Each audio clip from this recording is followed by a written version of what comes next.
നമസ്കാരം. എല്ലാവർക്കും ഈശ്വരാനുഗ്രഹം ഉണ്ടാകട്ടെ എന്ന് പ്രാർത്ഥിച്ചുകൊണ്ട് എല്ലാവരെയും എൻ്റെ ഈ ജ്യോതിഷ വിഷയത്തിലേക്ക് ഞാൻ സ്വാഗതം ചെയ്യുകയാണ്. ഞാൻ ഇന്ന് പറയുന്ന ജ്യോതിഷ സംബന്ധമായ വിഷയം 2026 പുതുവർഷ നക്ഷത്ര ഫലമാണ് ഞാൻ പറയുന്നത്. അപ്പം മൂലം നക്ഷത്രക്കാരുടെ പുതുവർഷ ഫലമാണ് ഞാനിവിടെ ഇന്ന് പറയാൻ ഉദ്ദേശിക്കുന്നത്. മൂലം നക്ഷത്രക്കാർക്ക് ഈ 2026 എന്തെല്ലാം കാര്യങ്ങൾ വരാം, അവർക്ക് ഓരോ ഗ്രഹങ്ങളിൽ നിന്നും എന്തെല്ലാം ഗുണാനുഭവങ്ങളും അല്ലെങ്കിൽ ചെറിയ ദോഷാനുഭവങ്ങളും എന്തെല്ലാം വന്നു ചേരും എന്ന് ഇവിടെ സവിസ്തരമായിട്ട് ഞാൻ ഈ വീഡിയോയിൽ നിങ്ങളെ പറയുന്നതാണ്. ഞാൻ എല്ലാ വർഷവും പുതുവർഷ വീഡിയോ ഇടാറുണ്ട്. പുതുവർഷ വീഡിയോ മാത്രമല്ല, ഞാൻ മാസഫലം ഇടാറുണ്ട്. അതുകൂടാതെ വാരഫലവും ഇടാറുണ്ട്. അതും കൂടാതെ എല്ലാ ദിവസങ്ങളിലും ഓരോ വിഷയത്തെ സംബന്ധിച്ച് ഞാൻ വീഡിയോ എല്ലാ ദിവസവും എൻ്റെ ചാനലിൽ വരുന്നുണ്ട്. ഇതെല്ലാം കണ്ടിട്ട് ആൾക്കാർ എന്നെ വിളിക്കാറുണ്ട്, കമന്റുകൾ ഇടാറുണ്ട്, നല്ല നിർദ്ദേശങ്ങൾ തരാറുമുണ്ട്. നിങ്ങളുടെ എല്ലാം സഹായ സഹകരണങ്ങൾ ഇനിയും മേലിലേക്ക് എനിക്കുണ്ടാകണമെന്ന് അഭ്യർത്ഥിച്ചുകൊണ്ട് ഞാൻ വീഡിയോയിലേക്ക് കടക്കുകയാണ്. ഈ വീഡിയോയിൽ മൂലം നക്ഷത്രക്കാരുടെ 2026 നക്ഷത്ര ഫലമാണ് ഞാനിവിടെ നല്ല വിധത്തിലുള്ള കാര്യങ്ങൾ ഇവിടെ നിങ്ങളുടെ മുമ്പിൽ നല്ല വിധത്തിൽ തന്നെ അത് അവതരിപ്പിക്കാൻ ശ്രമിക്കുകയാണ്. 2026 പുതുവർഷത്തിൽ ഗ്രഹങ്ങളുടെ സഞ്ചാരഫലമായിട്ട്, അതിനാണ് ഗോചരഫലം എന്ന് പറയുന്നത്. സഞ്ചാരഫലമായിട്ട് ഉണ്ടാകുന്ന ഓരോ നക്ഷത്രക്കാർക്കും ഉണ്ടാകുന്ന പുതുവർഷ ഫലമാണ്. അതായത് ഗോചരഫലമായിട്ട് പ്രധാനമായിട്ടും 4 ഗ്രഹങ്ങളെ കൊണ്ടാണ് ഗോചരഫലം പറയുന്നത്. 4 ഗ്രഹങ്ങൾ. ഈ 4 ഗ്രഹങ്ങൾ ഏതൊക്കെയാണ്? വേഴം, ശനി, രാഹു, കേതു. ഈ 4 ഗ്രഹങ്ങളുടെ നിൽപ്പനുസരിച്ച്, അവർ നിൽക്കുന്ന രാശിയുടെ സ്ഥാനമനുസരിച്ച് ഓരോ നക്ഷത്ര ജാതകരും എന്തെല്ലാം അനുഭവങ്ങൾ, ഗുണദോഷ അനുഭവങ്ങൾ ഉണ്ടാകുമെന്നാണ് ഞാനിവിടെ സവിസ്തരം നിങ്ങളുടെ മുന്നിൽ പറയുന്നത്. ഈ മൂലം നക്ഷത്രക്കാരെ സംബന്ധിച്ച് ഇവർക്ക് വേഴം 7-ലും 2026 ജൂൺ 2 ശേഷം വേഴം 8-ലും വരുന്ന ഒരു സമയമാണ്. അപ്പൊ ഈ വേഴം എന്ന് പറഞ്ഞ ഗ്രഹം, ആദ്യം വേഴത്തെ എന്ന ഗ്രഹത്തെ പറ്റിയാണ് ആദ്യം പറയുന്നത്. അപ്പൊ വേഴം എന്താണ്? വേഴം സർവേശ്വര ഗ്രഹമാണ്. വേഴം പ്രധാനപ്പെട്ട ഗ്രഹമാണ്, സർവേശ്വര ഗ്രഹമാണ്, ധനകാരകനായ വേഴമാണ്. ധനസംബന്ധമായ കാര്യങ്ങൾക്ക് വേഴത്തെ പ്രസാദിപ്പിച്ചാൽ മതി. അപ്പൊ ധനകാരകനായ വേഴം, സർവേശ്വരകാരകനായ വേഴം ഇവർക്ക് 2026 തുടക്കത്തിൽ തന്നെ 7-ലാണ് നിൽക്കുന്നത്. നല്ല സ്ഥാനത്താണ് വേഴം വരുന്നത്. 2026 ജൂൺ 8 ശേഷമാണ് വേഴം 8-ലേക്ക് പോകുന്നത്. അതുവരെ വേഴം നല്ല ഫലം ഇവർക്ക് തന്നുകൊണ്ടിരിക്കും.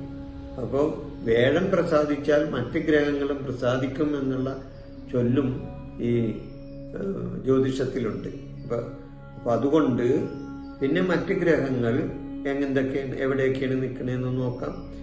മറ്റ് ഗ്രഹങ്ങൾ നിൽക്കുന്നത് ശനി 4-ലും രാഹു 8-ലും കേതു 9-ലും വരുന്ന ഒരു സമയമാണ്. അപ്പൊ 3, 6, 11 നിൽക്കുന്ന പാപഗ്രഹം ഗുണം ചെയ്യും. രാഹു 3-ൽ നിന്ന ഗുണം ചെയ്യും. മനസ്സിലായോ? അപ്പൊ ഈ നക്ഷത്രക്കാരെ സംബന്ധിച്ച് വളരെ ഗുണമുള്ള ഒരു വർഷമാണ്. അപ്പൊ ചെറിയ ദോഷങ്ങൾ ഉണ്ടാകുമെങ്കിലും വേഴത്തിനെ കൊണ്ട് അതെല്ലാം നമുക്ക് മാറ്റിയെടുക്കാൻ സാധിക്കുന്ന ഒരു വർഷമാണ്. അപ്പൊ ഈ നക്ഷത്രക്കാർക്ക് വളരെ ഗുണാനുഭവങ്ങൾ കൂടുതൽ കിട്ടുന്ന ഒരു വർഷമായിട്ട് ഈ നക്ഷത്രത്തെ കാണാം. ഇവരെ സംബന്ധിച്ച് കർമ്മ പുരോഗതി ഉണ്ടാകുന്ന ഒരു വർഷമാണ്. അത് ചെയ്യുന്ന പ്രവൃത്തികളിൽ നേട്ടങ്ങളും പുരോഗതികളും ഇവർക്ക് ഉണ്ടാകുന്ന ഒരു വർഷമാണ് ഈ 2026. തൊഴിൽ തടസ്സങ്ങൾ എന്തെങ്കിലും ഉണ്ടെങ്കിൽ ഇവർ ചെയ്യുന്ന, എല്ലാവരും ഉദ്യോഗസ്ഥന്മാരാകണമെന്നില്ല. ഇനി ഉദ്യോഗസ്ഥന്മാരാണെങ്കിൽ തന്നെ അവരുടെ ഉദ്യോഗത്തിൽ തന്നെ അവർക്ക് ചില തടസ്സങ്ങൾ ഉണ്ടായിന്ന് വരാം. അതില്ലെങ്കിൽ ഉദ്യോഗസ്ഥരല്ലാത്ത സാധാരണക്കാരായ അവരുടെ തൊഴിലിൽ അവർക്ക് ചില തടസ്സങ്ങൾ ഉണ്ടായെന്ന് വരാം. എന്നിരുന്നാലും ഇവരുടെ എല്ലാം തൊഴിൽ തടസ്സങ്ങൾ ഉണ്ടെങ്കിൽ അത് മാറിക്കിട്ടുന്ന ഒരു സമയമാണ് 2026. അതുകൂടെ കുടുംബ സൗഖ്യം കിട്ടുന്ന ഒരു സമയമാണ് 2026.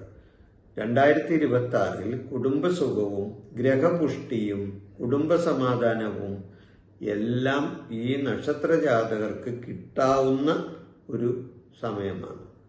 സ്ത്രീകൾ അവർ ചെയ്യുന്ന പ്രവർത്തികളിലും കലാരംഗത്തും ശോഭിക്കുന്ന ഒരു സമയമാണ്. സ്ത്രീകളെ സംബന്ധിച്ച് പ്രത്യേകിച്ച് നല്ല ഗുണാനുഭവങ്ങൾ കിട്ടുന്ന ഒരു വർഷമാണ് ഈ 2026 മൂലം നക്ഷത്രക്കാർക്ക് ആരായ സ്ത്രീകൾക്ക് വന്നു ചേരാനുള്ളത്. പൊതുപ്രവർത്തകർക്ക് നല്ല ഗുണമാണ്. പൊതുപ്രവർത്തകരെന്ന് പറഞ്ഞാൽ ആരാണ്? രാഷ്ട്രീയക്കാര് പൊതുപ്രവർത്തകരാണ്. ജീവകാരുണ്യ പ്രവർത്തനങ്ങൾ ചെയ്യുന്നത് പൊതുപ്രവർത്തകരാണ്.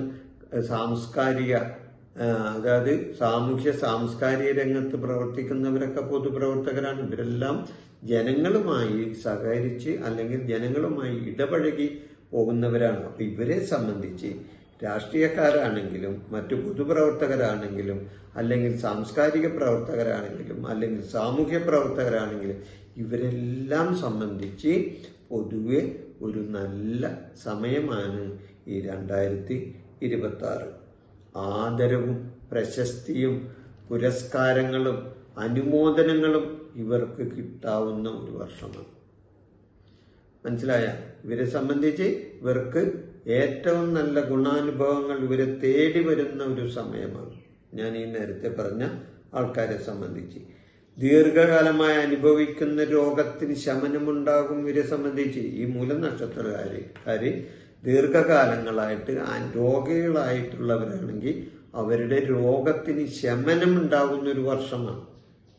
മരുന്ന് കഴിച്ച് രോഗങ്ങൾ മാറണില്ല, പല വിധത്തിൽ നരകയാതന, രോഗത്തിന്റെ ദുരിതങ്ങൾ ഇതെല്ലാം അനുഭവത്തിൽ വരുന്നവരാണെങ്കിൽ അവരെ സംബന്ധിച്ച് 2026 രോഗശമനം ഉണ്ടാകുന്ന ഒരു വർഷവും കൂടിയാണ് ഇവരെ സംബന്ധിച്ച്. സാമ്പത്തിക നില മെച്ചമായി തീരുന്ന ഒരു വർഷമാണ് ഇവരെ സംബന്ധിച്ച്. അത് ധനകാരകനാണ്. അപ്പൊ ധനകാരൻ 7 നിന്നെല്ലാം ഗുണം ചെയ്യും. മനസ്സിലായ? അപ്പൊ വേടത്തിന്റെ 7 നിപ്പ് ഗുണത്തിലായി ഇവർക്ക് കലാശിക്കുള്ളൂ. അപ്പൊ അതുകൊണ്ട് മൊത്തത്തിൽ ഇവര് നോക്കുമ്പോൾ സാമ്പത്തിക നേട്ടങ്ങൾ ഇവർക്ക് സാമ്പത്തിക മേന്മയുണ്ടാകുന്ന ഒരു സമയമാണ് ഇവരെ സംബന്ധിച്ച്. മംഗളകർമ്മങ്ങൾക്ക് നേതൃത്വം കൊടുക്കാൻ ഇവർക്ക് സാധിച്ചെന്ന് വരും. വീട്ടിലല്ലെങ്കിൽ മംഗളകർമ്മങ്ങൾ നടത്താനായിട്ടുള്ള സമയം ഈ 2026 ഒത്തുവരും. അപ്പൊ മംഗളകരമായിട്ടുള്ള പല കാര്യങ്ങളും ഈ മൂലം നക്ഷത്രക്കാർക്ക് 2026 ചെയ്യേണ്ടതായിട്ട് വരും. പ്രവർത്തികളിൽ വിജയവും പുരോഗതിയും ഉണ്ടാകുന്ന ഒരു സമയമാണ് ഇവരെ സംബന്ധിച്ച്. ഇവർ ചെയ്യുന്ന പ്രവർത്തികൾ, നേരത്തെ എന്തെങ്കിലും കാര്യങ്ങൾ ചെയ്തിട്ടുണ്ടെങ്കിൽ അത് മോശാനുഭവത്തിൽ വന്ന് സംഭവിച്ചിട്ടുണ്ടെങ്കിൽ അതെല്ലാം മാറ്റി ഇപ്പോൾ പുതിയതായി ചെയ്യുന്ന കർമ്മ കാര്യങ്ങൾക്ക് അല്ലെങ്കിൽ പ്രവൃത്തിപരമായ കാര്യങ്ങൾക്ക് അല്ലെങ്കിൽ ഇവർ ചെയ്യുന്ന പ്രവർത്തികൾക്ക് എല്ലാം ഒരു വിജയകരമായ ഒരു സമാപ്തി കിട്ടാവുന്ന ഒരു സമയമായിരിക്കും ഇവരെ സംബന്ധിച്ച്. വിദ്യാർത്ഥികൾക്ക് വിദ്യാഗുണം കിട്ടാവുന്ന ഒരു വർഷമാണ്. വിദ്യാർത്ഥികളെ സംബന്ധിച്ച് അവർക്ക് മത്സരങ്ങളിൽ ഉന്നതമായ വിജയം കരസ്ഥമാക്കാനും മത്സര പരീക്ഷകളിൽ ഒരുപാട് മാർക്കുകൾ നേടാനും അതുവഴി വിദ്യാഭ്യാസപരമായ കാര്യങ്ങളിൽ ഉന്നതി ഉണ്ടാകാനും ഈ വിദ്യാർത്ഥികളെ സംബന്ധിച്ച് 2026 വളരെ നല്ല വർഷമാണ്. ഉല്ലാസയാത്രകൾ പോകാനിടവരും. ഈ മൂലം നക്ഷത്രക്കാരെ സംബന്ധിച്ച് ഈ 2026 ഉല്ലാസയാത്രകൾ പോകാനും അതുപോലെ തന്നെ മറ്റ് വിനോദയാത്ര പോലെയുള്ള കാര്യങ്ങളിൽ സഹകരിക്കാനും ഒക്കെ ഇവർക്ക് കാര്യങ്ങൾ വന്നു ചേരുന്നതാണ്. സമാധാനവും സന്തോഷവും ഉണ്ടാകുന്ന ഒരു വർഷമായിരിക്കും ഇവരെ സംബന്ധിച്ച് ഈ 2026. ഈശ്വരാധീനം വർദ്ധിക്കാനുള്ള സകല കാര്യങ്ങളും നിങ്ങൾ ചെയ്യണം. ചെയ്യാതെ വെറുതെ ഇരുന്നിട്ട് കാര്യമില്ല. നമുക്ക് ദോഷാനുഭവങ്ങളുണ്ടെന്ന് പറഞ്ഞിട്ട് കാര്യമൊന്നുമില്ല. നിങ്ങൾ ചെയ്യേണ്ട കാര്യങ്ങൾ ചെയ്യേണ്ട വിധത്തിൽ ചെയ്താൽ തീർച്ചയായിട്ടും നിങ്ങൾക്ക് നല്ല അനുഭവങ്ങൾ ഉണ്ടാവും. അപ്പൊ അതുകൊണ്ട് ഈശ്വരാധീനം വർദ്ധിക്കാനായിട്ട് വേഴഗ്രഹത്തിനെ പ്രസാദിപ്പിക്കുക. അപ്പൊ നിങ്ങൾ ചോദിക്കും, ഞാൻ എങ്ങനെയാണ് വേഴഗ്രഹത്തിനെ പ്രസാദിപ്പിക്കുന്നത്? വേഴഗ്രഹത്തിന്റെ ദേവതമാരെ പ്രസാദിപ്പിച്ചാൽ മതി. അപ്പൊ വേഴത്തിന് അതിനുള്ള ഫലം കിട്ടും. മനസ്സിലായ?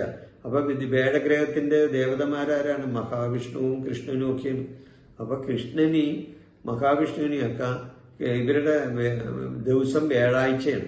അപ്പൊ വ്യാഴാഴ്ച ദിവസങ്ങളിൽ കൃഷ്ണനും മഹാവിഷ്ണുവിനും ഒക്കെ വഴിപാട് നടത്തി പ്രാർത്ഥിക്കുന്നത് വളരെ നല്ലതാണ്. ഇവരുടെക്ക് ഉണ്ടാകുന്ന ഈ 2026 ഉണ്ടാകുന്ന ദോഷാനുഭവങ്ങളെല്ലാം ഈ ഈശ്വരാധീനത്താൽ ഈശ്വരന് വഴിപാട് സമർപ്പിച്ച് പ്രാർത്ഥന നടത്തുന്നതിലൂടെ ഇവരുടെ ദോഷാനുഭവങ്ങൾ മാറ്റിയെടുക്കാനായിട്ട് സാധിക്കുന്നതാണ്. ഈ മൂലം നക്ഷത്രക്കാരുടെ ഈ 2026 പുതുവർഷ ഫലം ഞാനിവിടെ അവസാനിപ്പിക്കുന്നു. നിങ്ങൾക്ക് എല്ലാവർക്കും ഈശ്വരാധീനം ഉണ്ടാകട്ടെ എന്ന് പ്രാർത്ഥിച്ചുകൊണ്ട് ഞാൻ അടുത്ത വീഡിയോയിലേക്ക് വരുന്നതുവരെ നിങ്ങൾക്ക് നന്ദി, നമസ്കാരം. എൻ്റെ ഈ ജ്യോതിഷ പ്രോഗ്രാം നിങ്ങൾക്ക് ഇഷ്ടപ്പെട്ടാൽ ഇത് സബ്സ്ക്രൈബ് ചെയ്യാനും ലൈക്ക് ചെയ്യാനും ബെൽ ബട്ടൺ അമർത്താനും മറക്കരുത്.